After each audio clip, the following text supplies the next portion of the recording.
정봉재 정치쇼 2부 순서 들어가겠습니다. 자, 여러분들이 기다리던 2부 순서 타이틀은 최반장.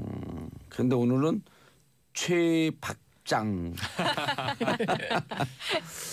자, 함께 하실 분 최영일 평론가님 최. 안녕하세요. 예, 장윤선 기자님 짱. 네, 안녕하세요. 반균 기자님 오늘 사정상 못 나오셨어요.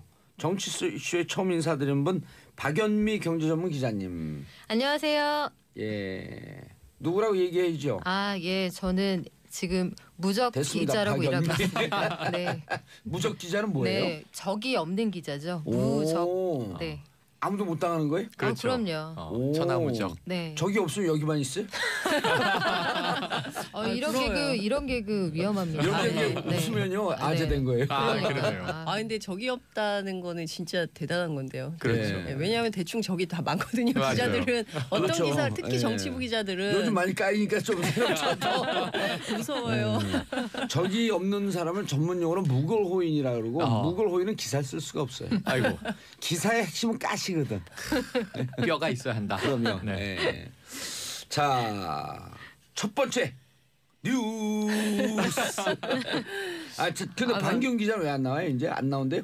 아닐 거예요. 최근에 예. 직장을 옮겨서 예. 오늘이 첫 출근입니다. 오늘 주간 경향으로 네. 주간 옮겼어요. 경향으로. 예, 첫 출근을 오. 방송을 나올 순 없잖아요. 회사를 가야지. 예. 첫 출근은 9시까지 하나요? 그럼요. 우린 방송 10시부터인데 9시 갔다 오는데 잘 찍고 출근표 띵 찍고. 예, 자, 첫 번째 뉴스. 네. 아마 어제 예. 깜짝 놀라셨을 텐데요. 박지원 국민의당 의원이 목포 예. 김대중 노벨 평화상 기념관 앞에서 열렸던 제1회 김대중 마라톤 대회에 참석했다가 예. 60대 여성으로부터 계란을 맞았습니다. 네. 달걀 세례를 맞았는데요. 이분이 광주 안철수 연대 팬클럽 회장으로 확인이 됐는데요. 어제 하루 종일 뉴스토픽에 계란 맞은 박지원 이게 이제 상위권에 계속 올라 있었습니다. 어제 이제 현장에 가 있었던 분들하고 제가 쭉 전화를 해서 취재를 했는데요. 바로 옆에 김홍걸 민주당 국민통합위원장 옆에 있었어요. 제가 여쭤봤더니 갑자기 퍽 소리가 나가지고 너무 놀랐다는 거예요. 근데 이제 봤더니 박지원 의원이 계란을 맞았더라. 근데 예. 너무 놀란 것은 어떻게 그렇게 명중할 수 있었을까? 그러게요. 너무 놀랐다. 어깨에 이제 맞고 얼굴에 튀었습니다. 그러니까요. 너무 놀랐다. 뭐 이런 얘기를 하는데 제가 국민의당 내부를 좀 쭉 취재를 했더니 원래 그날 깽판 친다 이런 소문이 있었대요. 그러니까 이미 이것은 파다하게.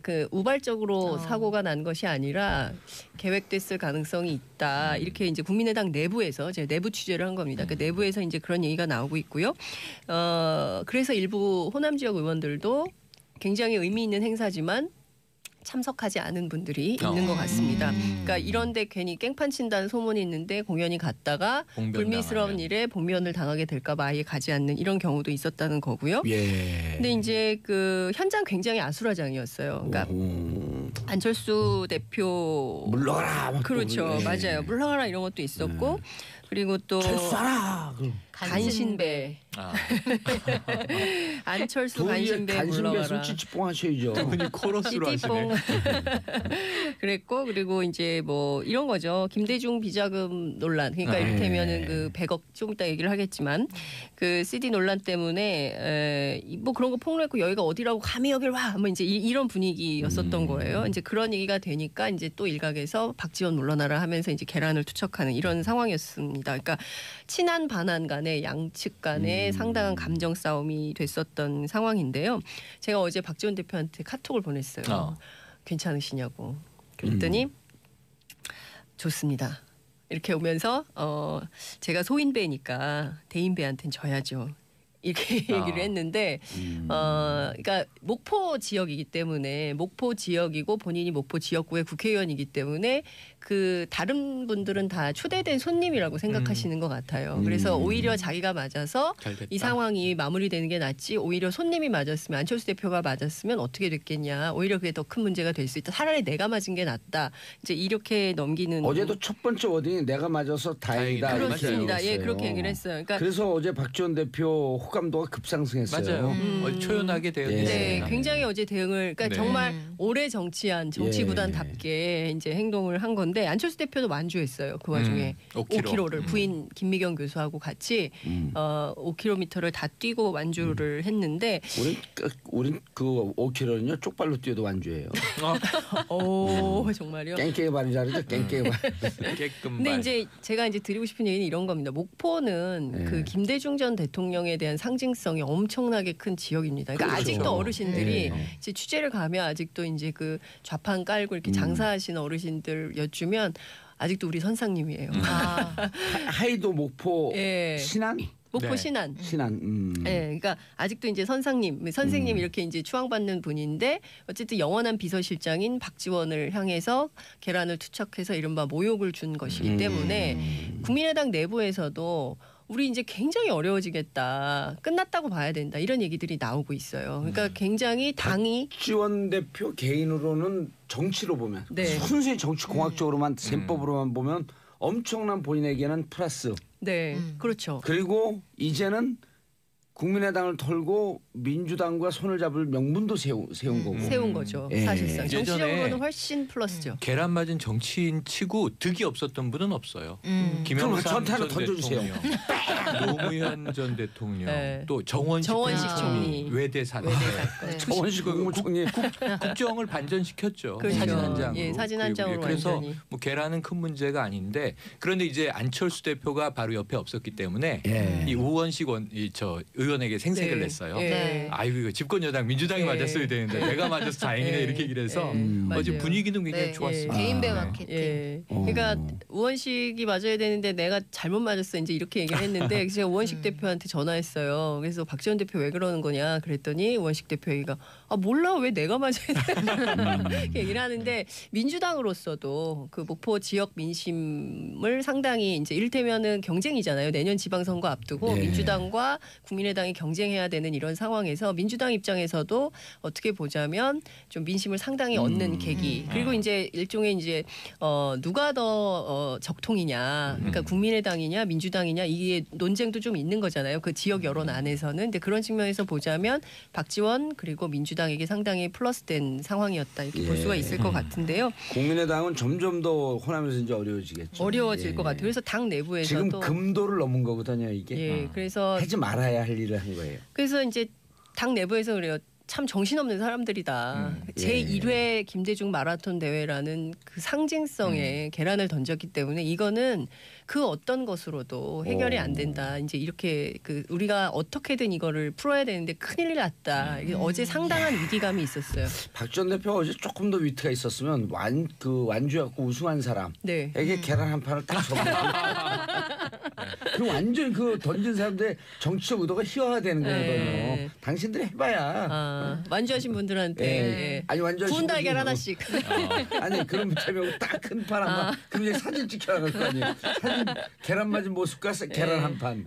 그렇죠. 그러니까 지금 어찌됐든 국민의당하고 이제 바른정당 통합 계속 하려고 하는데 이 상황에서 이런 사태까지 벌어지고 특히 이제 박주원 최고위원회 앞서 이제 제가 말씀드렸던 김대중 전 대통령에 대한 비자금 의혹을 제보했던 당사자이고 사실 이게 은행에서조차도 초반에 이게 가짜라는 거를 양도성 예금증 100억짜리 네. CD가 네. 가짜라는 것을 밝혔어요. 근데 주성영 당시 의원이 이거 검사 출신인데 최소한 사실관계 확인도 안 하고 그냥 묻지마 폭로를 했다는 것도 사실은 굉장히 큰 비난의 문제입니다. 대상이죠. 예, 당시 국회 법사위에서 했던 건데요. 그 자체도 문제지만 이것을 거짓 제보한 당사자가 또 국민의당의 최고위원인 그분들은 거짓 증거 제보가 이게 몸에 뱄나 봐요. 예? 그 문근용 씨. 네, 맞아요. 그것도 똑같은 케이스 아니에요. 그렇습니다. 확인되지 않은. 네. 근데 국민들을 굉장히 띄엄띄엄 보시는 거죠. 그렇죠. 이거 금방 확인되는 건데 도덕질과 거짓말은 습관이라고 하는 거 습. 습. 불교에서 가장 위험한 걸 습이라냐 습. 습. 네. 수십 회의 윤회를 거듭해도 습은 고칠 수 없다. 아 그럼 심각한데요. 예. 그걸 이제까지 몰랐다는 거예요? 나도 오늘 처음 알았어. 네, 어쨌든 이제 12월 이전에 통합론이 마무리돼야 될 것 같은데 이게 물 건너갔죠. 예 아마도 합의 이혼 형태로 갈라서게 되지 않을까 이런 관측이 나옵니다. 중도에서 39명 중에서 중간에서 갈등하고 결정 못하고 있던 있는 분들이 10명 플러스 마이너스 되잖아요. 네. 그분들이 이렇게 되면 이쪽으로 기웁니다. 반 안쪽으로 기울어요. 저러다가 진짜 막 가자는 집단 아니야? 그래서 지금 합의위원 얘기도 나왔는데 39석 아닙니까? 최명길 의원이 의원직 상실해서. 그렇죠. 네. 그럼 과연 38명 된 거 아니에요 이제? 아니 39명. 9명. 40석이었었어요? 예, 40석. 오. 그래서 과연 이제 원내 교섭 단체를 어느 쪽이 유지할 거냐? 지금 그것도 묘한 또 긴장감이 흐르고 있습니다. 아니 비례는 글쎄 비례도 남아 있으면 그 당을 유지하는 쪽이 유리할 텐데 다수면은 그 유지해야 되지 않나? 그렇죠. 소수 합하자는 사람이 소수는 나가야 되는 거 아니에요? 나가기 싫은 거죠. 특정 입장을 그렇죠. 지금 말씀하고 제 계십니다. 얘기를 계속 취재를 해보면 나갈 서로 안 사람 나가죠. 나갈 사람 아무도 없다는 거예요. 네. 누가 아니, 나가냐? 서로 엄동설하네. 밀어내기는 그렇죠. 서로 밀어내기는 하고 있지만 나갈 사람은 나갈 없고. 사람은 없다는 거예요. 누가 나가겠냐는 거예요. 선거 앞두고 정말. 네. 그러니까 그나마 이 간판이라도 있어야 선거 해보는데 지금 큰일 났다. 그러니까 내부에서 엄청난 그 얘기가 나오고 있어요. 예. 그리고 이제 안철수 대표의 정무 감각에 대해서도 굉장히 비판적인데 제가 정부관계 있기나 해요. 아니 그 저한테 물어보시면 아니 본인들이 있기나 한 거를 인정을 해요? 아니 없다고 보는 거죠. 예. 그러니까 무슨 얘기냐면 박지원 최고위원 관련해서 제 내밀한 얘기를 취재를 해봤더니 당시에 뭐 진상 조사를 해야 된다는 식으로 얘기를 했다는 거예요 안철수 대표가. 그런데 당 내부에서 지금 무슨 진상 조사는 무슨 진상 조사냐 당장 당원권 정지하고 그리고 누구요? 박지원에 대해서? 박지원 최고위원에 대해서 그리고 이제 최고위원 사퇴시키고 그다음에 징계위원회를 열어야 된다. 이거 진상조사위원회 할 일이 아니다. 너무 정무 감각이 없는 거 아니냐라는 얘기가 그렇죠. 예, 그러면 그 진상조사하는 기간에 얼마나 많은 언론의 기사가 쏟아지겠습니까? 이거는 당을 스스로 참고로 참, 이렇게 방법을 알려줘요. 이건 선징계 네. 후 재심 청구하게 되면 소리 소문 없이 재심하는 거예요. 하면서 네. 뒷조사 해보는 거예요. 뒤에. 근데 하여튼 이제 그 정도로 감각이 없다라고 당 내부의 고위 관계자들이 우려를 하더군요. 오늘 뭐 그 불교 얘기 나왔는데 계속 불교 쪽으로 할까요? 그 안철수 대표가 무소유 정신이 있나 봐요. 정무 감각 무소유. 법정 스님의 무소유에 대한 책을 많이 읽으셨나? 예. 그리고 그 국민의당은 주제가를 하나 만들어주죠. 노래. 네. 나 가거든. 서로 안 나가려니까 나가거든. 조수미 씨 노래잖아요. 예. 조수미 씨 죄송합니다. 이 좋은 노래, 아름다운 노래를 이런 그 콩가루 상황에 아이고. 마구 적용을 해갖고 그래도 할 수 없어요. 내 입은 내 맘대로. My mouth, my mom. 아니 그거는 미국 분들이 해석하면요. 내 입은 나의 엄마? 뭐 이렇게 해석된단 신체 말이에요. 밟으면 수식은 뭐라. 작두 탔다 오늘. 그러네요. 자 다음 이슈 최근일 평론가님. 주말에 네. 의사들이 거리 집회를 열었다? 어제 오후에 제가 광화문에 나갔습니다. 예, 좀 더 추울 때 예. 연락 그러시죠. 그러니까 어제는 푹 했어요. 예. 오늘에 비하면. 오늘은 확 추워졌고요. 내일은 12도니까 내일 하시라 네네. 그러죠. 그 대신 어제 오전 이 기상으로 보면 비가 좀 와서 네. 이게 시위 가능하겠는가 했는데 어제 많이 모였습니다. 그래서 저는 처음엔 의료인들 집회인지 모르고 그럼 이게 촛불 1주년 기념 모임이 있는 건가 아니면 또 어떤 산별 노조의 이 집회인가 그런데 의료인이라서 좀 놀랐는데 예, 결국은 이제 이거죠. 문재인 케어 반대다. 문재인 케어가 의사들에게는 좋지 않다. 왜냐하면 이게 비급여를 급여로 많이 전환하는 거예요. 예. 그래서 보험 혜택은 더 커버리지가 넓어지는 거고 그렇다면 역으로 기존의 의사들은 좀 비급여에 의존해서 수익을 챙겼던 게 많았던 거 아닌가. 그 비율로는 이제 16%가 조금 넘습니다. 이게 이제 급여로 포함되는 거예요. 정부는 또 31조 예산을 이제 맡아 또 안아야 됩니다. 이런 상황에서 어제 제가 이렇게 직접 보니까 이렇게 큰 피켓들하고 현수막이 있는데 거기에 환자가 행복해야 의사도 행복하다 이렇게 써 있어요. 근데 지금 이 시위의 내용은 의사가 행복해야 환자도 행복하다 이렇게 좀 바꿔야 되는 것 같아요. 선호를. 근데 저는 그것도 인정은 해요. 사실 의사가 마음 편하고 행복해야 환자들도 더 집중해서 케어할 거란 생각을 하는데 결국 이 문제는 급여 비급여의 싸움으로 문재인 케어 반대로 보여지지만 오랜 갈등인 이제 의료 수가 문제일 수 있다. 네네. 의료 수가 현실화, 적정화 맞아요. 이게 어디냐. 그래서 저는 의사분들을 또 무조건 비판하는 것도 문제고 옳지 않죠, 정부를 무조건 비판하는 것도 문제고 절충선을 빨리 찾아야 한다. 문재인 케어는 가야 할 길인데 문제는 의료인들도 거기에 동의해야지 직접 뭐 이 진료 당사자가 동의하지 않으면 계속 문제가 제기되지 않겠습니까? 그래서 문재인 케어, 공론화의 접점을 찾기를 기대해 봅니다. 의료 그 문재인 케어 하는 건 좋지만 진짜 의료 수가 현실화라고 하는 거 네.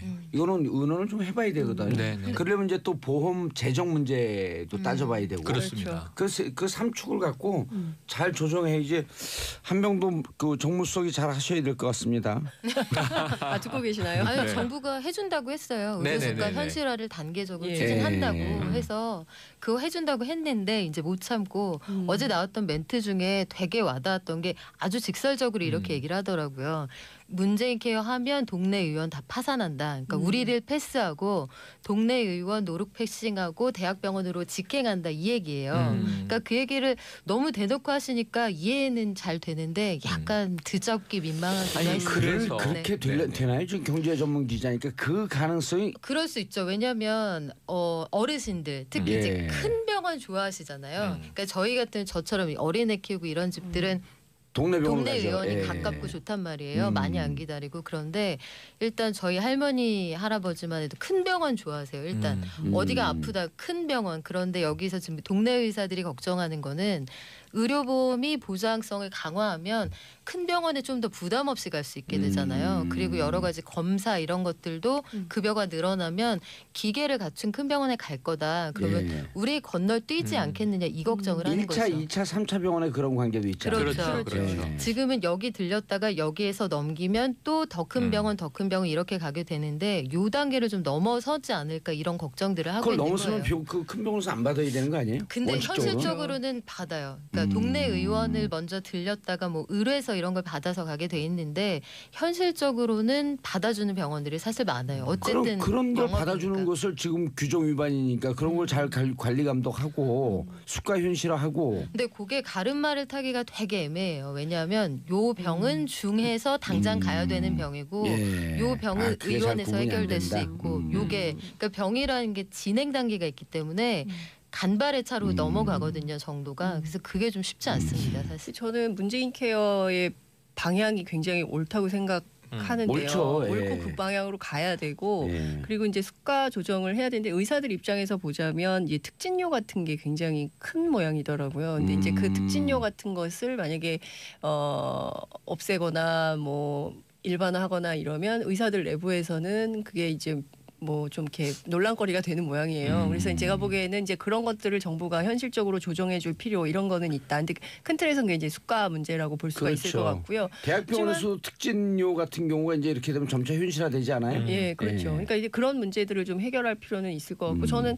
이를테면 병상 문제라든가 뭐 이런 그렇죠. 거는 너무 잘하는 정책이라고 생각을 해요. 아마 시민들이 다 박수 칠 걸요. 그러니까 국민들은 찬성하고 근데 의사들이 사실 지금 전체적으로 의사들도 많아지고 경기도 어렵고 그러니까 그 맞아요. 병원에 갈까 안 가고 그래갖고 실질적으로 운영하는데 어려움을 겪는 의사들이 꽤 많아요. 그래서 이분들이 님비나 뭐 이런 현상을 보지 말고 그 현실적으로 머리를 맞대고 그 보험수가 현실화하는 문제, 급여 현실 하는 문제 등등을 좀 귀를 열고 좀 들어줘야 돼요. 그래서 의료 단체가 예. 이거예요. 어제 시위는 한번 보여주자. 아하. 우리도 좀 울분을 토해내야 되니까. 잘하셨어요. 오케이. 예. 왜냐하면 근데 그 안에 너무 여러 가지 이슈가 뭉쳐 있어요. 일단 자기들끼리 네. 의견 통일이 잘 안 돼. 예, 중요한 왜냐하면 게. 뭐 현수막들을 보다 보면 여러 가지가 있는데 예. 어쨌든 이 한의들이 의료 장비 못 쓰게 해라. 한의사들이 왜 이 양의 장비들을 쓰느냐 이거 문제다. 그러니까 어찌 보면 이게 또 한의 양의 간의 또 이해 그렇죠. 충돌 문제도 드러나고 이슈가 여러 개 쌓여 있는 의사들의 불만이 표출됐는데 지금 말씀하신 대로 제도화를 하려면 의사도 의료 단체의 지도부가 결성이 돼서 정부와 협상에 들어가야 돼요. 정부도 그렇게 하겠다는 그럼 거거든요. 일반적인 네. 의사를 좀 모아야 되고 또 자 한의사들이 왜 그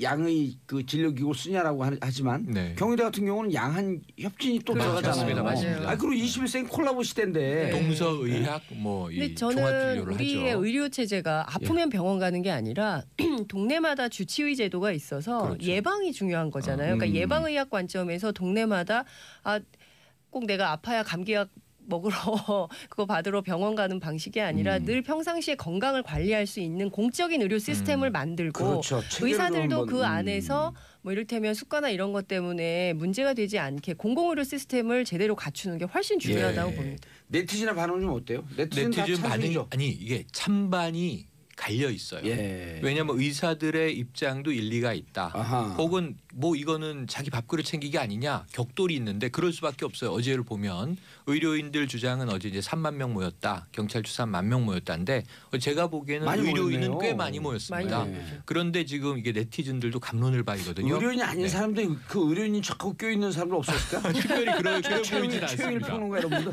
아니요, 저는 거기서 저희 매부도 보고 아, 또 의사예요? 제 50견 오. 치료해줬던 이 정형외과 원장님도 보고 예. 그랬어요. 그랬는데 어쨌든 네티즌 이거 하나 말씀드리면 이런 사안을 좀 공론화위원회가 필요하지 않나요? 그렇죠. 공론, 수기민주주의가 딱 필요한 거라고 봐요. 예. 왜냐하면 환자들, 의료 소비자들의 입장도 같이 넣어서 정부, 의료인 그리고 일반 우리 국민들 네. 맞아요. 여론을 함께 묶어나가면 좋겠고 필요하면 의약분업도 있었죠. 그동안 또 한방 양방 문제도 있었죠. 다 종합적인 대책이 필요해 보입니다. 예, 민수 형님 어쩔 수 없이 특진해야 하면 요즘 너무 힘들어요. 조대우님 저는 뉴스는 보는데 정치를 너무 몰라요. 정치쇼 듣고 정치 관심 좀 갖고 싶어요. 2주만 들으시면 됩니다.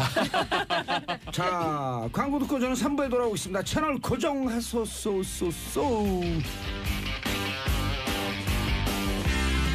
네, 비트코인 이게 무슨 얘기인가 싶으실 텐데 예. 오늘 오전 한국 시간으로 오늘 오전 8시부터 시카고 옵션 거래소 CBOE에서 이제 비트코인 선물 거래가 시작이 됐어요. 이게 무슨 얘기냐면 아버지를 아버지로 드디어 부를 수 있게 됐다 이런 얘기죠. 그러니까 그동안은 존재하는데 홍길동 전에서 이제 비트콩전으로 바뀐 거. 그렇죠. 비트콩전이야. 비트코인에 비트코 5탄원 비트콩 그래서 이게 있는데 예. 존재하는데 존재하지 않았단 말이에요. 그동안 시장에서는. 유령화. 예. 그런데 이게 이제 정말로 제도권으로 들어온 거예요. 마치 우리가 개고기를 먹는 게 불법이잖아요. 예. 식용으로. 하지만 우린 먹고 있단 말이죠. 그거랑 비슷한 거예요. 이제 개고기가 합법적으로 그 농축산이 이 법망 안으로 들어왔다 뭐 이런 상황인 그래서 이제 건데요. 거래되는데 이제 우리 반려견을 키우는 분들한테 좀 기분 나쁘지만 어쨌든 이해는 되네. 그렇죠. 그래서 네. 우린 먹고 있다 그러시면 안 되고 우리 네. 중에 누군가는 먹고 있다. 뭐 네. 제가 먹는다고 했나요? 아니 그런 분들 드실 것 같아. 계신다. 제가 이렇게 들었네요. 하는데 현실적으로 존재를 하는데 인정하지 않고 있었다가. 그렇죠. 근데 이제 인정하는 거예요. 그래 너희들 아버지를 아버지라고 불러라. 이게 오늘 오전 8시부터 시작이 됐는데요. 거래 시작 후 7분 만에 1월 인도분 120계약이 체결이 됐어요. 이래서 120계약. 그러니까 많지는 않죠. 계약이. 계약 체결 건수가. 비트코인 120개? 아니요. 계약 건수가 계약 건수가 120개. 그래서 120개의 계약 건수. 시장이 짱 열렸을 때는 16,660달러 선에서 거래가 되다가 이제 제가 9시 기준까지 확인을 하고 예. 왔는데 16,000달러 선에서 뭐 오르락 내리락 하는 것 같더라고요. 1,800만 원 네네. 되겠네요. 이 정도 상황인 것 같은데 방금 저희가 그 광고 나갈 때 가격 보니까 한국 가격으로는 한 1,900만 원 정도 네, 고선에서 그 정도네요. 거래된다고. 그러면 이게 그 개장하기 하루 전 거래 가격보다는 약간 올라간 거예요. 올랐죠. 처음에는 그 선물 거래가 시작이 되면 이제 선물 거래에서 하락에 베팅하는 사람들이 많아질 경우에는 전반적으로 시장 거래가가 떨어질 수 있다는 우려가 하나 있었고 예. 우리 정부가 요거 요대로 두고 보면 안 되겠네 이런 분위기가 유사히 맞아요. 형성이 돼 있어서 규제설. 청와대에서도 글쎄 손 놓고 있으면 안 된다는 생각이 든다. 이게 익명의 고위 관계자 발로 말이 예. 나오고 이제 아마도 조만간 법무부 금융이 이렇게 다 모여서 어떻게 이걸 다룰 것인가에 대한 방안이 논의가 될 거예요. 뭐 예. 제도권으로 흡수할 건지 아니면 거래를 뭐 제한을 할 건지 자격을 제한할 건지 이런 얘기가 맞물리면서 거래가가 뭐 어제 하루 전에는 좀 많이 떨어지지 않을까 했는데 그거에 비해서는 시장 거래 가격 아직까지는 괜찮은 것 같습니다. 여기 지난 주말에 그 광풍이 불면서 네. 개당 2,500만 원까지 올랐다가 어제 1,450만 그렇죠. 원까지 떨어졌죠. 하루 사이에 40% 넘게 하루 폭락. 사이에 1,000만 원 가량이 네. 떨어진 거예요. 그리고 다시 시카고 선물 시장이 움직이면서 지금 현재가가 1,900만 원. 16,000달러니까 네. 1,900만 원. 맞아요. 우리나라 가하고 이제 우리나라 꽤 높았거든요. 네. 근데 이제 선물 시장이 형성이 되면서 미국 가격과 우리와 거의 균형을 맞춰나가는. 그렇죠. 예. 커플링이 돼가는 거죠. 그래서 그렇죠. 이제 그 미국 제도권 시장에서 그래서 제도권에서 이걸 선물을 트레이딩을 하려면 이 존재가 좀 안정성을 확보해야 되잖아요. 맞아요. 해서 주식 시장처럼 단기에 너무 많은 폭의 등락이 이루어질 경우는 서킷 브레이커처럼 잠깐 거래를 중지시키는 중지하고. 그런 어허. 장치들도 도입을 하기로 했어요. 아, 그런데 비트코인에 대해서. 네, 비트코인에 그럼 대해서도. 안정화된다는 얘기네요. 그런데 이제 그건 좀 지켜봐야죠. 그런데 그 안정화라는 이게 선물 건. 옵션 시장에 네. 들어가면 변동성은 더 커져요. 왜 그러냐면 이렇게 딱 되면은 이게 투자가들이 아주 좋아하는 게 오를 거를 예상하고 사잖아요. 그렇죠. 이게 롱 포지션인데 떨어질 걸 예상하고 베팅을 하는 경우도 나와요. 숏 그렇죠. 포지션이. 그렇죠. 그러니까 이게 게임의 룰이 아주 복잡해지는 거예요. 그러다 보니까 선물 옵션 시장에 들어간 건 금 들어가 있고 뭐 네. 밀 들어가 있고 구리 들어가 있고 이런 식인데 비트코인도 하나의 자원으로 인정받은 거라 변동성은 커진다고 보시는 게 좋을 것 같습니다. 커지고 어쨌든 상대적으로 미래 전망은 예, 조금 더. 그러니까 급등락은 커지지만 말씀하신 대로 평균선은 안정된다. 예. 이렇게 생각을 하시면 큰 문제는 없습니다. 지금까지 비트코인 투자해야 되나 말아야 되나 이제 이런 분들 계셨을 텐데 들어가는 근데 이게 건가요? 하라고 그럴 수는 없어요. 왜 하라고 그럴 수는 없냐면 이미 2015년에 독일에서 처음으로 네. 그 처음으로 뭐라 그래 거래 수단으로서 인정을 네. 한 거예요. 네. 그 결제 수단, 가상화- 결제 네, 수단. 네. 그다음 스위스도 인정을 했고, 그리고 일본이 올해 4월에 인정을 했고, 네. 네. 그럼 미국은 거래 결제 수단으로 정부에서 공식적으로 인정하지 않았지만 비트코인으로 결제하는 업소들이 많이 늘었거든요. 그렇죠. 네. 그건 시장 자율에 맡기고 있으니까. 여행사에서도 결제가 가능하고 그렇죠. 지방세도 낼 수 있어요. 일본에서는. 미국에서는 일본에서. 서 네네. 일본이 아주 공격적으로 받아들여요. 네. 일본이. 그런데 우리는 오늘도 동아일보 사설을 봤더니 비트코인 광풍 어떻게 할 것이냐 규제해라 빨리. 근데 네. 그래서 제가 물어봤어요. 그 IT 무슨 협회 회장한테 네. 왜 우리 정부는 자꾸 규제 쪽으로 갑니까? 그랬더니 규제해야지 공무원들이 일이 생기죠. 네? 비트코인 규제 감독위원회 이런 게 생길 수 있잖아요. 예. 그러면 장관도 하나 더 생길 거고. 아니 그러니까 그분은 위원장은 생기겠네요. 저것도. 오중모인가 그분인데 네. 공무원들은요 자꾸 규제해야지 일이 생겨요. 아니 근데 본인은 기자할 거 아니에요. 누구요? 그 논설 쓴 사람은. 예. 그런데 이게 이제 그래서 우리도 이 부분에 대해서 규제라고 하는 말이 잘못된 건 아니지만 네. 왜 다른 나라가 이것을 수용하는 쪽으로 가는지 이런 것도 같이 봐줘야 되는데 지금은 또 그 금연시키듯이 네. 규제 쪽으로 하지 않으면 마치 이것은 반애국적 이런 분위기가 또 형성되고 있어요. 아, 그건 완전히 잘못된 거고요. 예. 규제라는 말은 맞는데 규제는 뭐냐면 지금 거래소가 이 신분이 불명확해요. 네. 미국에서는 이제 아버지라 부르게 됐다. 이게 이제 시장에 상장된 건데 문제 우리나라에선 거래소가 많이 있는데 이름이 거래소지 사실은 플랫폼들이란 말이에요. 그렇죠. 제가 그렇죠. 예. 여기 대해서 정부가 내용을 심사를 해서 허가제든 인허가제든 등록제든 이것을 시행하지 않으면 사기 피해는 더 커져요. 맞아요. 그래서 그렇죠. 저렇게 하고 제도화해야 돼요. 제도화해서 여기에서 올 수 합법 있는 관리를 부작용 해야죠. 네. 합법적으로 관리하면서 오히려 시장은 활성화되고 피해자는 없게끔 하는 바탕을 좀 깔아주라 이런 얘기를 하는 건데 그리고 나머지는 유사수신 행위로 단속을 하든지 그렇죠. 사기는 단속을 엄격하게 해야지. 네. 그러니까 이게 규제 그러니까 all or nothing으로 예. 우리나라에서 비트코인 이제 안 되는 거야? 혹은 뭐 아무렇게 해도 되는 거야? 이게 문제예요. 선을 딱 요즘 그 줘야죠. 최영일 평론가님 바쁘세요? 네, 왜요? 아, 비트코인 그러니까 이게 요즘 암호화폐 하잖아요. 아, 암호화폐 관리위원회 위원장으로 임명해 드릴게요. 저는 연구 중인데 그래서 꼭 이 비트코인 관련 경제 프로를 나가면 네. 끝에 앵커가 끝날 때 질문은 똑같아요. 그래서 사용하지 사야 됩니까 말아야 그거 됩니까? 하면 근데 그 얘기 해주면 안 돼요. 금융 전문가들이 다 그 얘기를 기피하는데 저는 말해줘요. 사세요. 왜냐하면 이게 투자하라는 게 아니고 지금부터 공부해두지 않으면 나중에 늦어요. 그래서 카지노에 가셨다고 생각하고 딱 오늘 내가 잃어도 괜찮을 만큼 배팅 게임 하잖아요. 예. 그 생각하시고 10만 원도 좋고 50만 원도 좋고 뭐 부자인 분들은 100만 원도 좋은데 딱 플레이 했는데 내가 잃어도 술값 잃은 셈 치지 뭐 이렇게 생각하실 정도만 사서 한번 추이를 보세요. 공부하시란 말씀이에요. 제 제가 얘기는. 보기에 이게- 오늘 최영합 예. 최평 최평론가님 때문에 많이 사실 것 같은데. 아니 그러진 소액으로. 않아요. 왜냐하면 지금도 많이들 알고 있고 예. 그리고 하고 이게 있고. 예. 4차 산업혁명의 그 원천 기술이 되는 블록체인 기술이거든요. 그렇죠. 그리고 사물과 사물끼리 거래가 되는 그 블록체인 기술이 선도적으로 지금 들어온 거예요. 그러니까 그 정도만 이해하시면 되는 네, 거지. 그리고 이더리움이든 예. 뭐 비트코인이든 아까 그럼요. 말씀하신 정말 너무 블록체인 투자 유도하는 기반의 쪽으로 가면 안 돼요. 우리 걸린다 그랬잖아요. 투자 유도하면 안 최영만님. 되지. 학습 비용을 적절하게 쓰셔라. 예. 학원비? 아니 왜냐하면 저 1비트코인이 학원 했었잖아요.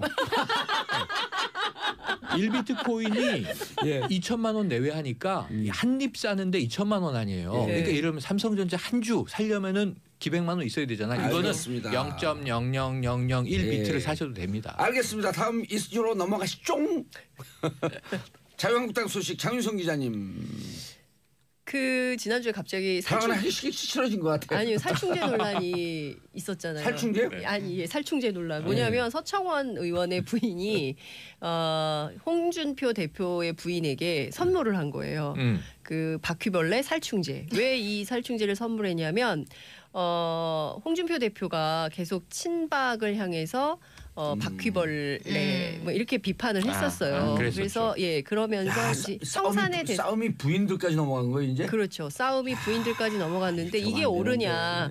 정치인들이 정치권 안에서 어떤 논쟁을 하는 것은 괜찮지만 실제로 또 의원 사모님 모임 이런 거 있잖아요. 그런 모임을 통해서 이게 살충제를 건네면 이게 이제 무언의 압박인 거거든요. 서청원 의원 아시는 것처럼 8선입니다. 대한민국에서 8선 국회의원 한 분이 몇 분 안 되거든요. 그렇죠. 그 중에 한 분이 서청원 의원이고요. 8선이면 여러분 48에 32년 32년 동안 국회의원 하고 있는 거예요. 이게 어마어마한 거예요. 8선 32년 아니고 1년 지났으니까 예. 이제 29년째. 그러니까 근 30년 30년 들어가고 있어요. 한 세대를 국회의원을 하시는 분인 그렇죠. 거예요. 근데 이 분의 부인이 이런 살충제를 선물했다는 것 자체가 이제 정치권 안에서 굉장히 큰 화제가 되고 있는 건데요. 실제 그 총선 공천할 때가 되면 그 여의도 그 국회 출입하는 기자들 사이에서 그런 소문이 좀 돌아요. 서청원 의원 부인이 굉장히 세다며 이제 이런 소문이 도는데 그 자유한국당 안에서는 공천 받으려면 서청원 의원보다는 서청원 부인을 찾아가라 이런 소문도 있고 그랬었어요. 기자들 사이에서는. 근데 어쨌든 이것은 뭐 확인된 사실이 아니기 때문에 그렇다더라 이런 정도로 말씀을 좀 드린데 문제는 이런 게 과연 옳은 것이냐에 대한 얘기는 좀 해볼 수 있는 것이죠. 이것은 팩트니까. 실제로 이게 실화냐 뭐 이런 얘기도 있었어요. 정말 살충제를 건넸단 말이야 뭐 이제 이런 얘기도 있었는데요. 제가 이 얘기를 꺼내는 이유는 아직도 자유한국당의 정치가 굉장히 좀 그 과거 후진적인 거 아니냐 이제 이런 비판이 그래서 좀 나오고 있는 겁니다. 그 당의 원내대표는 누가 돼요? 원내대표는 지금 3파전인데요. 그 친박의 홍문종 의원 그리고 그 친홍의 김성태 의원 그리고 중도의 한선교 의원인데 홍문종 의원은 누구하고 단일화 했지 않아요? 홍문종 의원은 지금 그 유기준 의원하고 단일화를 어제 했어요. 어제 유기준 의원이 불출마 선언을 하면서 홍문종 의원으로 이제 단일화하겠다, 지지한다, 뭐 이제 이런 입장을 밝혔는데요. 근데 이제 몇 가지 포인트가 있는데 하나는 한성교 의원이 중립이냐. 과연 원조 친박 아니에요? 그렇죠. 제가 친박입니다. 공천 못 받고 친박 연대로 나왔던 분 아니에요? 아니요, 그러진 않았는데 이분이 친박임을 굉장히 그렇죠. 친박 연대로 나왔던 적이 있고 그리고 과거에 됐어요. 그리고 됐고요. 그리고 그때 이제 서청원 의원이 친박 연대를 끌고 나가서 만든 당이 친박 연대죠.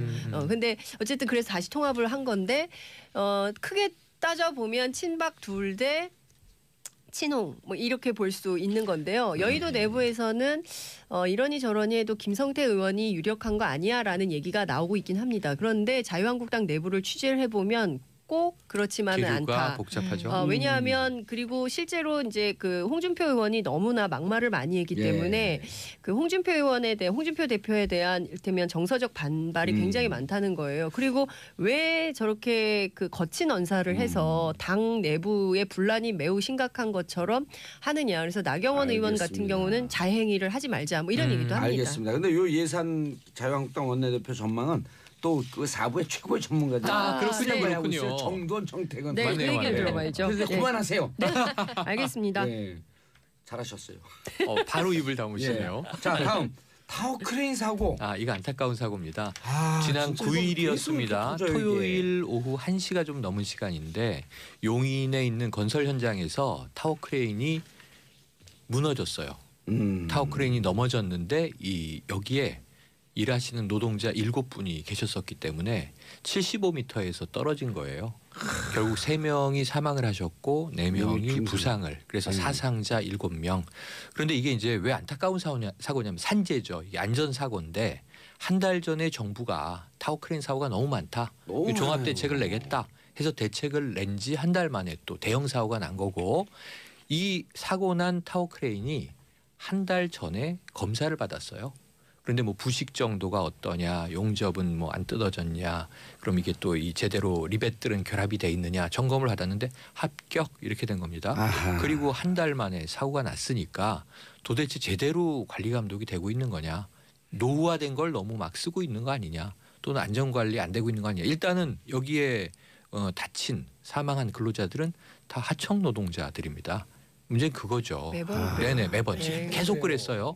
그래서 한 지난 한 달여 전에 또 사고 있었고 지금 최근에 한 28건의 사고가 줄을 잇고 있는데 전국의 타워크레인 그러면 이거 전수 점검해야 되는 거 아니냐? 전수 점검을 하고 있는 건데요. 6개월 주기로 점검을 해요. 건설 전이나 혹은 이게 이제 작업에 들어갈 때 즈음에서 검사를 받는데 다른 중장비, 뭐 불도저, 지게차 이런 거에 비하면 주기가 짧아요.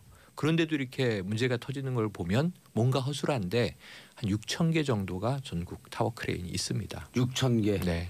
일제 점검을 해서 이게 인사로 인한 참사는 더 이상 대한민국에 없어야 된다고 생각을 하고 안전한 대한민국을 꼭 만들어야 된다고 생각을 합니다. 이게 지난번에도 얘기했죠. 원청 하청 이 문제도 심각하잖아요. 워낙 그렇죠. 심각하죠. 그렇죠. 그래서 그러니까 자꾸 사고가 잘 발생되는 거 보세요. 아니에요? 이게 몇 가지 패턴이 있는데 예. 휴일에 주로 사고가 나요.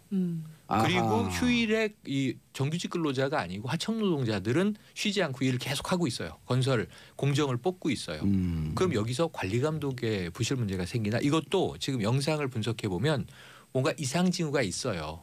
이상 작동을 하다가 끼우뚱하게 무게중심이 허물어지면서 넘어지는 게 다 보도가 됐거든요. 왜 작동했나? 지금 이제 이거 조사 중인데 예. 과학적으로 분석을 하겠지만 어쨌든 오작동 아닌가? 누군가 그럼 수신호가 제대로 맞지 않았던 거 아닌가? 지난번에 났던 사고도 그야말로 완전히 훈련이 안 된 근로자들이 마구 작동하다가 심지어 조선소에서 2대의 타워크레인 충돌한 적도 맞아요. 있어요. 이게 삼성에서 일어난 일입니다. 그러니까 어떻게 우리가 기업 브랜드를 들으면 아유 저런 대기업에서 이런 일이.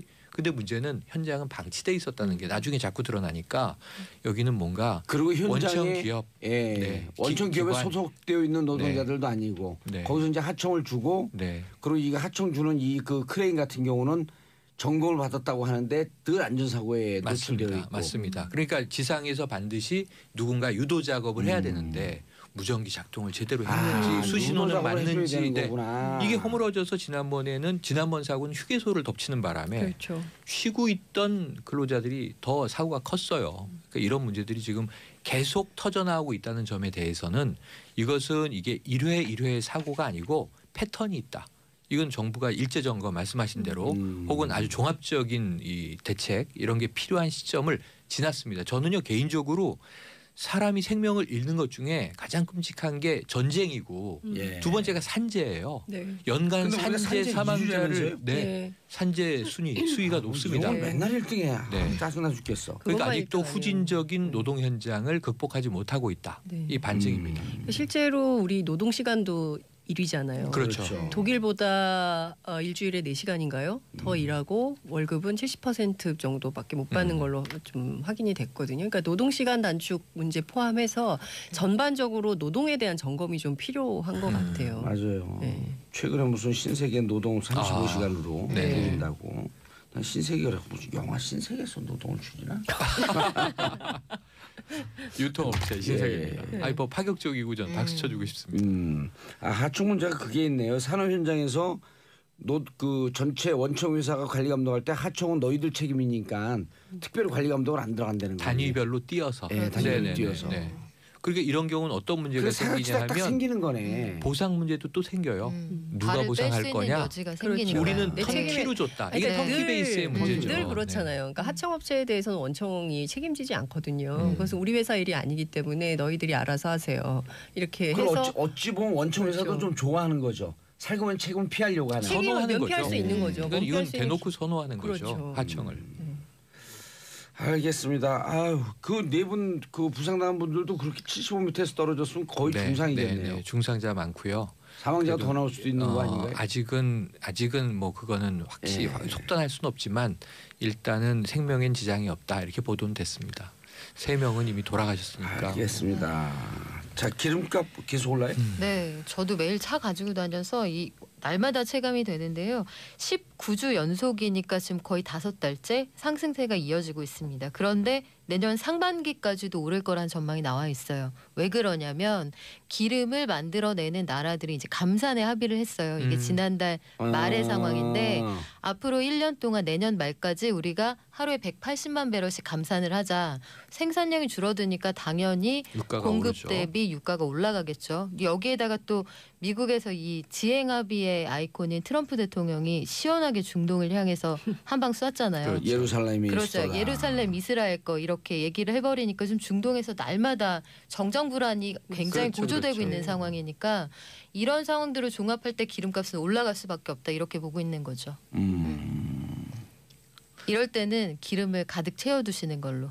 국내 네. 유가도 곧 오르는 거죠. 그렇죠. 네. 선반영이 돼서 이제 한 3개월 뒤에 우리 기름값에 반영이 되니까요. 이제 이럴 때는 가능하면 가득 채워주세요 해서 차에 기름을 비축해 두시는 게 유리할 수 있죠. 연말연시에. 네. 그래요? 미리 기름을 넣어놔야 되는 거예요? 아니 기름값이 계속 올라가잖아요. 갑자기 네. 마음이 급해지네요. 이 오토바이는 가득 채워도 12.5리터밖에 안 들어가서 얼마 안 드럼통을 이 사야 사흘 타면은 앵꼬 돼요. 앵꼬는 뭐예요? 저 MT 됩니다. MT. 바닥이 납니다. 바닥이 난다. 아유 이런 네. 지상파에서 비속을 쓰다니 정중히 사죄드립니다. 아니, 그러니까 빨개지셨어요. 감산 합의한 배경이 네. 있어요? 그동안 예. 그 과거의 상황을 보시면 굉장히 오랫동안 저유가였어요. 왜냐하면 그들이 이제 경제 상황이 안 좋으니까 경쟁적으로 석유를 퍼 올렸거든요. 그러니까 이렇게 하다 보면 값이 떨어지기 때문에 너 죽고 나 죽는 거자. 그래서 감산 합의를 하자 이 회의를 몇 년째 계속해서 어렵게 감산이 진행이 되고 있는 상황이었고요. 이번 감산 합의가 좀 더 세다는 느낌이 왔던 거는 내년 12월까지 1년 그리고 기존에 참여 안 했던 나라들 뭐 어떤 나라들 나이지리아 뭐 이런 나라들까지 여기에 참여를 하겠다 이렇게 입장을 밝힌 상황이에요. 그리고 베네수엘라 같이 석유 많이 나는 나라는 지금 국가 부도 위기거든요. 싸갖고. 그렇죠. 그거로만 유일하게 국가 경제 유지가 그렇죠. 되니까. 그러니까 이런 나라들을 보면 예. 이 주요 원유 산유국들이 지금 상태가 좋지 않고 중동에 정정 불안 있고 또 미국 뭐 셰일가스 있어서 이걸로 퉁 치면 되지 않아 이렇게 생각했는데 생각보다 생산량이 많지 않네 이런 평가가 나오고 있는 거예요. 셰일가스도요? 그렇죠. 그러니까 오. 당분간은 올라갈 거다. 이게 시장의 컨센서스입니다. 그래서 베네수엘라에서 모라토리엄 상황이니까 그렇죠. 우리 화폐 개혁할 건데 전자화폐를 가상화폐로 네. 내겠다. 그래서 석유가 많이 하니까 페트롤을. 페트로커런시. 예. 근데 그 나라에서는 그 전자화폐가 오히려 안전자산으로 평가를 받는 거예요. 그래서 야 비트코인이 하루에 40%밖에 안 떨어져 다시 안전한데 비트코인이. 이런 반응이 나오는 거죠. 그래서 그 화폐는 더 떨어져요? 그 나라는 이제 자고 일어나면 막 지금 1000%씩 인플레가. 절하가 되는 네네. 거예요. 그러니까 오. 정말 술에 자기 나라 돈 싸들고 가서 빵 사는 그런 상황이 벌어지고 있는 거죠. 다음 시간은 베네수엘라 상황을 한번 좀. 예, 재밌습니다. 예, 재밌네요. 흥미진진하게 가상화폐와. 돌아갑니다. 그럼 완전 융합 뉴스가 되는 건데. 자, 오늘 함께하신 최영일 평론가, 장윤성 기자, 박연미 경제 전문 기자님 함께하셨죠? 네, 함께했습니다. 인사하시고요. 고맙습니다. 감사합니다. 자, 저는 3부 마지막 캘리포니아 드림의 마마스 앤 파파스 노래 들으면서 4부 돌아오겠습니다. 4부 보수의 품격 채널 고정하소소소소. 예산을 이제 또 안아야 됩니다. 이런 상황에서 어제 제가 이렇게 직접 보니까 이렇게 큰 피켓들하고 현수막이 있는데 거기에 환자가 행복해야 의사도 행복하다 이렇게 써 있어요. 근데 지금 이 시위의 내용은 의사가 행복해야 환자도 행복하다 이렇게 좀 바꿔야 되는 것 같아요. 선호를. 근데 저는 그것도 인정은 해요. 사실 의사가 마음 편하고 행복해야 환자들도 더 집중해서 케어할 거란 생각을 하는데 결국 이 문제는 급여 비급여의 싸움으로 문재인 케어 반대로 보여지지만 오랜 갈등인 이제 의료 수가 문제일 수 있다. 네네. 의료 수가 현실화, 적정화 맞아요. 이게 어디냐. 그래서 저는 의사분들을 또 무조건 비판하는 것도 문제고 옳지 않죠, 그러니까 정부를 무조건 비판하는 것도 문제고 절충선을 빨리 찾아야 한다. 문재인 케어는 가야 할 길인데 문제는 의료인들도 거기에 동의해야지 직접 뭐 이 진료 당사자가 동의하지 않으면 계속 문제가 제기되지 않겠습니까? 그래서 문재인 공론화의 접점을 찾기를 기대해 봅니다. 의료 그 문재인 케어 하는 건 좋지만 진짜 의료 수가 현실화라고 하는 거 네. 이거는 의논을 좀 해봐야 되거든요. 네, 네. 그러려면 이제 또 보험 재정 문제도 따져봐야 되고 그렇습니다. 그 3축을 갖고 잘 조정해야지 한병도 그 정무수석이 잘 하셔야 될 것 같습니다. 아 듣고 계시나요? 아니 네. 정부가 해준다고 했어요. 네네네네. 의료수가 현실화를 단계적으로 예. 추진한다고 해서 그거 해준다고 했는데 이제 못 참고 어제 나왔던 멘트 중에 되게 와닿았던 게 아주 직설적으로 이렇게 얘기를 하더라고요. 문재인 케어 하면 동네 의원 다 파산한다. 그러니까 우리를 패스하고 동네 의원 노룩 패싱하고 대학병원으로 직행한다 이 얘기예요. 그러니까 그 얘기를 너무 대놓고 하시니까 이해는 잘 되는데 약간 드럽기 민망하기도 아니, 했어요. 그래서 그렇게 네. 되나요? 지금 경제 전문 기자니까 그 가능성이 그럴 수 있죠. 왜냐하면 어르신들 특히 예. 이제 큰 병원 좋아하시잖아요. 그러니까 저희 같은 저처럼 어린애 키우고 이런 집들은 동네 병원 동네 가죠. 의원이 예. 가깝고 좋단 말이에요. 많이 안 기다리고. 그런데 일단 저희 할머니 할아버지만 해도 큰 병원 좋아하세요. 일단 어디가 아프다 큰 병원. 그런데 여기서 지금 동네 의사들이 걱정하는 거는 의료보험이 보장성을 강화하면 큰 병원에 좀 더 부담 없이 갈 수 있게 되잖아요. 그리고 여러 가지 검사 이런 것들도 급여가 늘어나면 기계를 갖춘 큰 병원에 갈 거다. 그러면 예. 우리 건널 뛰지 않겠느냐 이 걱정을 하는 1차, 거죠. 2차, 3차 병원에 그런 관계도 있잖아요. 그렇죠. 그렇죠. 지금은 여기 들렸다가 여기에서 넘기면 또 더 큰 병원 더 큰 병원 이렇게 가게 되는데 요 단계를 좀 넘어서지 않을까 이런 걱정들을 하고 그걸 있는 넘어서면 거예요. 그 큰 병원에서 안 받아야 되는 거 아니에요? 근데 원칙적으로? 현실적으로는 받아요. 그러니까 동네 의원을 먼저 들렸다가 뭐 의뢰서 이런 걸 받아서 가게 돼 있는데 현실적으로는 받아주는 병원들이 사실 많아요. 어쨌든 그런 걸 영업이니까. 받아주는 것을 지금 규정 위반이니까 그런 걸 잘 관리 감독하고 수가 현실화하고 근데 그게 가름말을 타기가 되게 애매해요. 왜냐하면 요 병은 중해서 당장 가야 되는 병이고 예. 요 병은 아, 그게 잘 의원에서 구분이 안 해결될 수 된다. 있고 요게 그러니까 병이라는 게 진행 단계가 있기 때문에 간발의 차로 넘어가거든요. 정도가. 그래서 그게 좀 쉽지 않습니다. 사실. 저는 문재인 케어의 방향이 굉장히 옳다고 생각하는데요. 옳죠. 예. 옳고 그 방향으로 가야 되고 예. 그리고 이제 수가 조정을 해야 되는데 의사들 입장에서 보자면 이제 특진료 같은 게 굉장히 큰 모양이더라고요. 정봉재 정치쇼 2부 순서 들어가겠습니다. 자, 여러분들이 기다리던 2부 순서 타이틀은 최반장. 그런데 오늘은 최박장. 자, 함께 하실 분 최영일 평론가님 최. 안녕하세요. 예, 장윤선 기자님 짱. 네, 안녕하세요. 반균 기자님 오늘 사정상 못 나오셨어요. 정치쇼에 처음 인사드린 분 박연미 경제전문 기자님. 안녕하세요. 예, 누구라고 얘기해야죠? 아, 예. 저는 지금 무적 됐습니다. 기자라고 일하고 박연미. 있습니다. 네. 무적 기자는 뭐예요? 네. 적이 없는 기자죠. 오. 무적. 네. 아무도 못 당하는 거예요? 그렇죠. 그럼요. 오. 천하무적. 네. 적이 없으면 여기만 있어요? 이런 부러워요. 개그 이런 개그 위험합니다. 이런 아, 게 네. 웃으면요 네. 아재된 거예요. 아, 그러니까. 그러네요. 아 근데 적이 없다는 거는 진짜 대단한 건데요. 그렇죠. 네. 네, 왜냐하면 대충 적이 다 많거든요. 맞아요. 기자들은 어떤 그렇죠. 기사 특히 예. 정치부 기자들은 요즘 많이 까이니까 좀 생각쳐도 무서워요. 적이 없는 사람을 전문용어로 무걸호인이라 그러고 무걸호인은 기사를 쓸 수가 없어요. 아이고 기사의 핵심은 가시거든. 뼈가 있어야 한다. 그럼요. 네. 네. 자, 첫 번째 뉴스. 근데 반경 기자는 왜 안 나와요? 이제 안 나온대요? 아닐 거예요. 최근에 예. 직장을 옮겨서 예. 오늘이 첫 출근입니다. 오늘 주간 경향으로 네. 주간 옮겼어요. 경향으로. 네, 첫 경향으로. 출근을 방송을 나올 순 없잖아요. 회사를 가야지. 예, 첫 출근은 9시까지 하나요? 그럼요. 우린 방송 10시부터인데 9시 갔다 오는데 잘 찍고 출근표 띵 찍고. 예, 자, 첫 번째 뉴스. 네. 아마 어제 예. 깜짝 놀라셨을 텐데요. 박지원 국민의당 의원이 목포 예. 김대중 노벨 평화상 기념관 앞에서 열렸던 제1회 김대중 마라톤 대회에 참석했다가 예. 60대 여성으로부터 계란을 맞았습니다. 네. 달걀 세례를 맞았는데요. 이분이 광주 안철수 연대 팬클럽 회장으로 확인이 됐는데요. 어제 하루 종일 뉴스토픽에 계란 맞은 박지원 이게 이제 상위권에 계속 올라 있었습니다. 어제 이제 현장에 가 있었던 분들하고 제가 쭉 전화를 해서 취재를 했는데요. 바로 옆에 김홍걸 민주당 국민통합위원장 옆에 있었어요. 제가 여쭤봤더니 갑자기 퍽 소리가 나가지고 너무 놀랐다는 거예요. 근데 이제 봤더니 그 박지원 의원이 계란을 맞았더라. 근데 너무 놀란 것은 어떻게 그렇게 명중할 수 있었을까? 그러게요.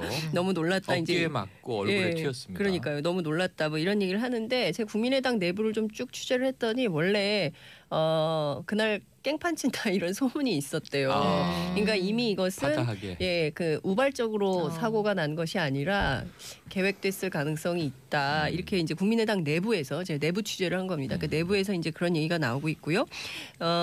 그래서 일부 호남 지역 의원들도 굉장히 의미 있는 행사지만 참석하지 않은 분들이 있는 것 같습니다. 그러니까 이런데 괜히 깽판 친다는 소문이 있는데 공연이 갔다가 불미스러운 일에 봉변을 당하게 될까 봐 아예 가지 않는 이런 경우도 있었다는 거고요. 근데 이제 그 현장 굉장히 아수라장이었어요. 그러니까 안철수 대표 물론 얘기를 하는데 민주당으로서도 그 목포 지역 민심을 상당히 이제 이를테면은 경쟁이잖아요. 내년 지방선거 앞두고 민주당과 국민의당이 경쟁해야 되는 이런 상황에서 민주당 입장에서도 어떻게 보자면 좀 민심을 상당히 얻는 계기. 그리고 이제 일종의 이제 누가 더 적통이냐. 그러니까 국민의당이냐 민주당이냐 이게 논쟁도 좀 있는 거잖아요. 그 지역 여론 안에서는. 근데 그런 측면에서 보자면 박지원 그리고 민주당에게 상당히 플러스된 상황이었다. 이렇게 볼 수가 있을 것 같은데요. 국민의당은 점점 더 호남에서 이제 어려워지겠죠. 어려워질 것 같아요. 그래서 당 내부에서도 지금 금도를 넘은 거거든요, 이게. 그래서 하지 말아야 할 일을 한 거예요. 그래서 이제 당 내부에서 그래요. 참 정신없는 사람들이다. 제1회 김대중 마라톤 대회라는 그 상징성에 계란을 던졌기 때문에 이거는 그 어떤 것으로도 해결이 안 된다. 이제 이렇게 그 우리가 어떻게든 이거를 풀어야 되는데 큰일 났다. 어제 상당한 위기감이 있었어요. 박지원 대표가 어제 조금 더 위트가 있었으면 완주해갖고 우승한 사람에게 계란 한 판을 딱 줬거든요. 그 완전 그 던진 사람들의 정치적 의도가 희화화되는 거거든요. 당신들이 해봐야. 완주하신 분들한테 아니 완주하신 구운 달걀 하나씩. 아니 그럼 밑에 딱 큰 판 한 판. 그럼 이제 사진 찍혀야 할 거 아니에요. 사진 계란 맞은 모습과 계란 한 판. 그렇죠. 그러니까 지금 어찌됐든 국민의당하고 이제 바른정당 통합 계속 하려고 하는데 이 상황에서 이런 사태까지 벌어지고 특히 이제 박주원 최고위원회 앞서 이제 제가 말씀드렸던 김대중 전 대통령에 대한 비자금 의혹을 제보했던 당사자이고 사실 이게 은행에서조차도 초반에 이게 가짜라는 거를 양도성 예금증 100억짜리 CD가 가짜라는 것을 밝혔어요. 근데 주성영 당시 의원이 이거 검사 출신인데 최소한 사실관계 확인도 안 하고 그냥 묻지마 폭로를 했다는 것도 사실은 굉장히 큰 문제입니다. 당시 국회 법사위에서 했던 건데요. 그 자체도 문제지만 이것을 거짓 제보한 당사자가 또 국민의당의 최고위원인. 그분들은 거짓 증거 제보가 이게 몸에 뱄나 봐요. 네? 그 문근용 씨. 네, 맞아요. 그것도 똑같은 케이스 아니에요. 그렇습니다. 확인되지 않은. 근데 국민들을 굉장히 띄엄띄엄 보시는 거죠. 그렇죠. 이거 금방 확인되는 건데. 도덕질과 거짓말은 습관이라고 하는 거 습. 불교에서 가장 위험한 걸 습이라냐 습. 수십 회의 윤회를 거듭해도 습은 고칠 수 없다. 그럼 심각한데요. 그걸 이제까지 몰랐다는 거예요? 나도 오늘 처음 알았어. 네, 어쨌든 이제 12월 이전에 통합론이 마무리돼야 될 것 같은데 이게 아마도 합의이혼 형태로 갈라서게 되지 않을까 이런 관측이 나옵니다. 중도에서 39명 중에서 중간에서 갈등하고 결정 못하고 있던 분들이 10명 플러스 마이너스 되잖아요. 네. 그분들이 이렇게 되면 이쪽으로 기웁니다. 반 안쪽으로 기울어요. 저러다가 진짜 막 가자는 집단 아니야? 그래서 지금 합의이혼 얘기도 나왔는데 39석 아닙니까? 최명길 의원이 의원직 상실해서. 그렇죠. 그럼 과연 38명 된 거 아니에요 이제? 아니 39명. 40석이었었어요. 40석. 그래서 과연 이제 원내 교섭 단체를 어느 쪽이 유지할 거냐? 지금 그것도 묘한 또 긴장감이 흐르고 있습니다. 아니 비례는 글쎄 비례도 남아 있으면 그 당을 유지하는 쪽이 유리할 텐데 다수면은 그거 유지해야 되지 않나? 그렇죠. 소수 합하자는 사람이 소수는 나가야 되는 거 아니에요? 나가기 싫은 거죠. 특정 입장을 그렇죠. 지금 말씀하고 제 계십니다. 얘기를 계속 취재를 해보면 나갈 서로 안 사람 나가죠. 나갈 사람 아무도 없다는 거예요. 네. 누가 아니, 나가냐? 서로 엄동설하네. 밀어내기는 그렇죠. 서로 그렇죠. 밀어내기는 하고 있지만 나갈 사람은 나갈 없고. 사람은 없다는 거예요. 누가 나가겠냐는 거예요. 음. 선거 앞두고 정말. 네. 그러니까 그나마 이 간판이라도 있어야 선거 해보는데 지금 큰일 났다. 그러니까 내부에서 엄청난 그 얘기가 나오고 있어요. 예. 그리고 이제 안철수 대표의 정무 감각에 대해서도 굉장히 비판적인데 제가 정부관계 있기나 해요. 아니 그 저한테 물어보시면 아니 본인들이 있기나 한 거를 인정을 해요? 아니 없다고 보는 거죠. 예. 그러니까 무슨 얘기냐면 박지원 최고위원 관련해서 제 내밀한 얘기를 취재를 해봤더니 당시에 뭐 진상조사를 해야 된다는 식으로 얘기를 했다는 거예요 안철수 대표가. 그런데 당 내부에서 지금 무슨 진상조사는 무슨 진상조사냐 당장 당원권 정지하고 그리고 누구요? 박지원에 대해서? 박지원 최고위원에 대해서 그리고 이제 최고위원 사퇴시키고 그다음에 징계위원회를 열어야 된다. 이거 진상조사위원회 할 일이 아니다. 너무 정무 감각이 없는 거 아니냐라는 얘기가 그렇죠.